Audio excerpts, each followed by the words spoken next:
Ready? Ready. Now? Soon. This sun is real now? What happened today, really? Look! Supercell! The children pressed each other like so many roses, so many weeds intermixed, peering out the look of the hidden sun. It rained. It had been raining for 7 years. Thousands upon thousands of days compounded and flew from one end to the other with the rain, with the drum and gush of water, with the sweet crystal fall of showers and a concussion of storms, so heavy there were tidal waves coming over the islands. 1,000 forests had been crushed under the rain and grown up 1,000 times to be crushed again. And this was the way life was forever on the planet Venus. And this was the schoolroom of the children of the rocket men and women who had come to a raining world to set up civilization and live out their lives. It's stopping! Yes! Marcus stood apart from them, from these children who could never remember a time when there wasn't rain and rain and rain. They were all 9 years old, and if there had been a day 7 years ago when the sun came out for an hour and showed his face through this tiny world, they could not recall. Sometimes at night she heard them stir and remembers, and she knew they were dreaming, remembering gold or yellow crown or a coin large enough to buy the world with. She knew they felt and remembered the warmness, like a blushing in her face, in her body, in the arms and legs and trembling hands. But they always awoke at a tatting from an endless shaking down of clear and beating necklaces upon the roof, the walk, the garden, the borders, and the dreams were gone. All day yesterday they read in class about the sun, about how like a lemon it was and how hot, and they had written small stories or essays or poems about it. I think the sun is a flower that blooms for just 1 hour. That was Margot's poem, read in a quiet voice in a silk classroom while the rain was falling outside. Oh, you didn't write that, protested one of the boys. I did. William, said the teacher. But that was yesterday. Now the rain was slacking and the children were crushed in the great thick windows. Where's the teacher? She'll be back. She'd better hurry, we'll miss it. They turned themselves like a feverish wheel, all tumbling spokes. Margaret stood alone.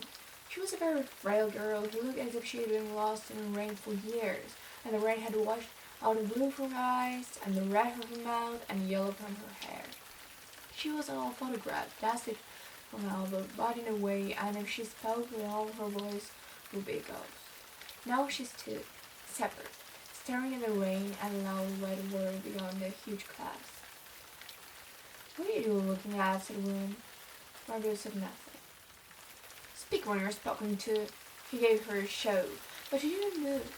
Rather, she let herself be moved only by him and nothing else. They edged away from her. They would not look at her. She felt them go away, and this was because she would play no games with land and open tunnels of an inner city. If it attacked her and ran, she stood blinking after them and did not follow. When the class sang songs about happiness and life and games, her lips barely moved. Only when they sang about the sun and its summer did her lips move as she watched the French window. And then, of course, the biggest crime of all was she had come here only 5 years ago from Earth, and she remembered the sun and the way the sun was and the sky was when she was 4 in Ohio. And they had been on Venus all their lives and had been only 2 years old when the last sun fell. And he had long since forgotten the color and heat of it and the way it really was. But Margot remembered. It's like a penny, she said once, eyes closed. No, it's not, the children cried. It's like a fire, she said, in the stove. You're lying, you don't remember, cried the children. But she remembered and stood quietly apart from all of them and watched the pattering windows.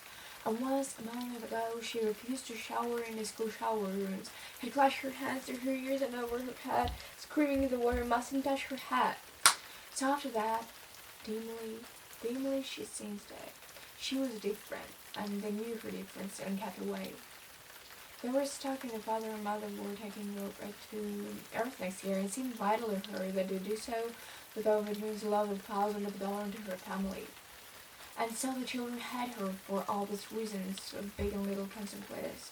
They had her pale snow face, her waiting silence, her thinness, and her possible future.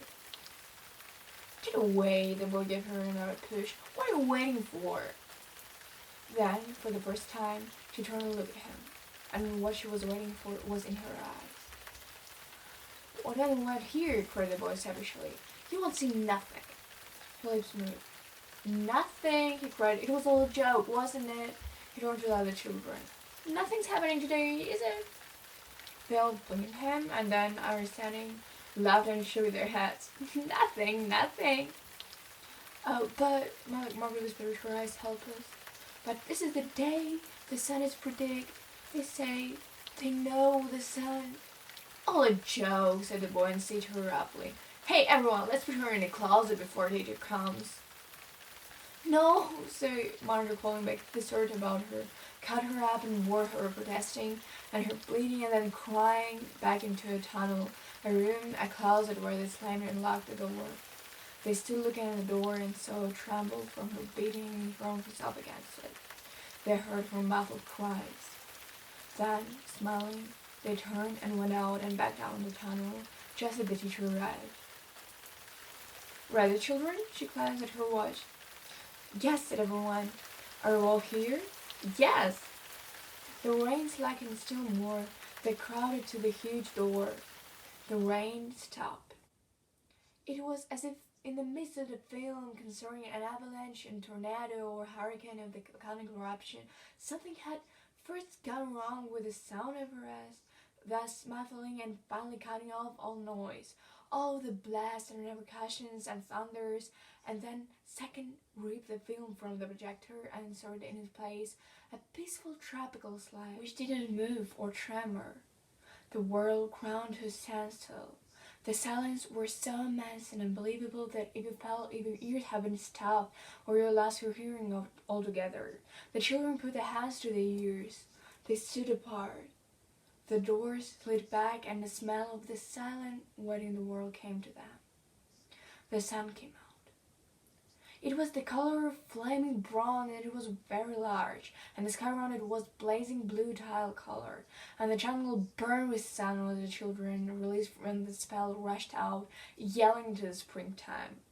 Now don't go too far, called the teacher after them. You've only got 2 hours, you know. You wouldn't want to get caught out. But they were running and turning their faces up to the sky and feeling the sun on the cheeks like a warm iron, and they were taking off the jackets and letting the sun burn their arms. Oh, it's better than the sun lamps, isn't it? Much, much better. They stopped running and stood in a grey jungle they covered Venus. They grew and never stopped growing tumultuously, even as you watched it. It was a nest of octopuses, clustering up great arms and flesh like wheat, wavering, flowering in this brief spring. It was the color of rubber and ash, this jungle, from the many years without sun. It was the color of stones and white cheeses and ink, and it was the color of the moon. The children lay out, laughing in a jungle mattress, and heard it sigh and squeak under them, resilient and alive. They ran among the trees, they slipped and fell, they pushed each other, they played hide and seek and tag, but most of all they squinted at the sun until tears ran down their faces. They put their hands up to the yellowness and that amazing blueness, and they breathed the fresh, fresh air, and listened to the silence which suspended them in a blessed sea of no sound and no motion. They looked at everything, and savored everything. Then, wildly, like animals escaped from the caves, they ran, shouting circles. They ran for an hour and didn't stop running. And then, in the midst of the run, one of the girls wailed. Everyone stopped. The girl, standing in the open, held out her hand. "Oh, look, look," she said, trembling. They came slowly to look at her open palm. In the center of it, cupped and huge, was a single raindrop. She began to cry looking at it. They glanced quietly at the sky. Oh, oh. A few cold drops fell on the noses and the cheeks and the mouths. The sun faded behind a stone mist. A wind blew cool around them. They turned and started to walk back toward the roundhouse, their hands at their sides, their smiles vanishing away. A boom of thunder startled them, and like leaves before a new hurricane, they tumbled upon each other and ran. Lightning struck 10 miles away. 5 miles away. A mile, a half mile. The sky darkened into midnight in a flash. They stood in the doorway of the underground for a moment until it was raining hard. Then they closed the door and heard the gigantic sound of the rain falling in towns and avalanches everywhere and forever. Will it be 7 more years? Yes, 7. And one of them gave a little cry. Marco! What? She's still in the closet. We love her. Marco. They stood as if someone had drawn him, like so many stakes into the floor. They looked at each other and then looked away. They glanced out at the world that was raining now and raining sadly. They could not meet each other's glances.